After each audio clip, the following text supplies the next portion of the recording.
Salam, salam sejahtera untuk kita semua. Kita berjumpa kembali di dalam pembacaan Alkitab Perjanjian Lama di hari yang ke-63. Di hari yang ke-63 ini kita akan baca di dalam kitab Kejadian pasal 41 ayat 37 sampai dengan ayat 57 dengan judul ataupun dengan perikop Yusuf di Mesir sebagai penguasa. Ini adalah judul ataupun perikop yang kedua dari kitab Kejadian pasal 41. Kitab Kejadian pasal 41 ini hanya terdiri dari dua judul ataupun dua perikop. Dalam nama Tuhan Yesus Kristus, demikian firman Tuhan. Kejadian pasal 41 ayat 37 sampai dengan ayat 57 dengan judul Yusuf di Mesir sebagai penguasa. Usul itu dipandang baik oleh Firaun dan oleh semua pegawainya. Lalu berkatalah Firaun kepada para pegawainya, "Mungkinkah kita mendapat orang seperti ini, seorang yang penuh dengan roh Allah?" Kata Firaun kepada Yusuf, "Oleh karena Allah telah memberitahukan semuanya ini kepadamu, tidaklah ada orang yang demikian berakal budi dan bijaksana seperti engkau. Engkaulah menjadi kuasa atas istanaku, dan kepada perintahmu seluruh rakyatku akan taat. Hanya tahta inilah kelebihanku daripadamu." Selanjutnya Firaun berkata kepada Yusuf, "Dengan ini aku melantik engkau menjadi kuasa atas seluruh tanah Mesir." Sesudah itu Firaun menanggalkan cincin meterainya dari jarinya dan mengenakannya pada jari Yusuf. Dipakaikannya lah kepada Yusuf pakaian daripada kain halus dan digantungkannya kalung emas pada lehernya. Lalu Firaun menyuruh menaikkan Yusuf dalam keretanya yang kedua, dan berserulah orang di hadapan Yusuf, "Hormat!" Demikianlah Yusuf dilantik oleh Firaun menjadi kuasa atas seluruh tanah Mesir.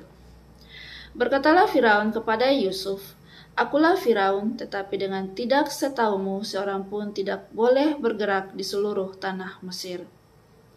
Lalu Firaun menamai Yusuf Safnat Paanea, serta memberikan Asnat, anak Potifera, imam di On, kepadanya menjadi istrinya. Demikianlah Yusuf muncul sebagai kuasa atas seluruh tanah Mesir. Yusuf berumur 30 tahun ketika ia menghadap Firaun, raja Mesir itu. Maka pergilah Yusuf dari depan Firaun, lalu dikelilinginya seluruh tanah Mesir.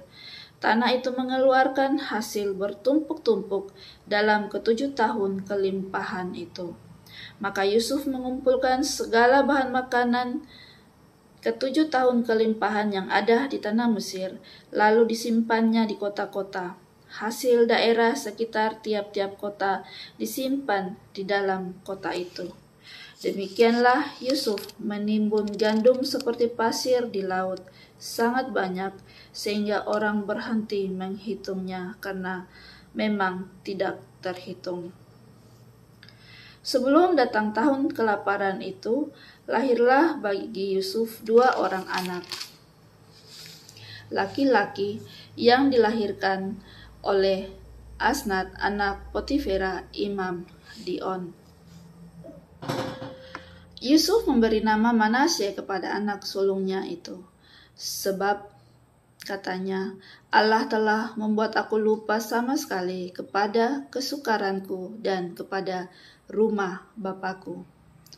Dan kepada anaknya yang kedua diberinya nama Efraim, sebab katanya, "Allah membuat aku mendapat anak dalam negeri kesengsaraanku." Setelah lewat ke-7 tahun kelimpahan yang ada di tanah Mesir itu, mulailah datang 7 tahun kelaparan, seperti yang telah dikatakan Yusuf, dalam segala negeri ada kelaparan, tetapi di seluruh negeri Mesir ada roti. Ketika seluruh negeri Mesir menderita kelaparan, dan rakyat berteriak meminta roti kepada Firaun, berkatalah Firaun kepada semua orang Mesir, "Pergilah kepada Yusuf, berbuatlah apa yang akan dikatakannya kepadamu."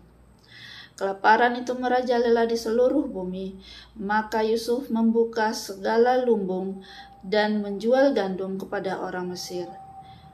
sebab makin hebat kelaparan itu di tanah Mesir. Juga dari seluruh bumi datanglah orang ke Mesir untuk membeli gandum dari Yusuf, sebab hebat kelaparan itu di seluruh bumi. Demikian firman Tuhan. Kiranya firman Tuhan ini dapat memberkati Bapak, Ibu, Saudara-saudari semuanya dimanapun Anda berada. Tuhan Yesus memberkati. Amin.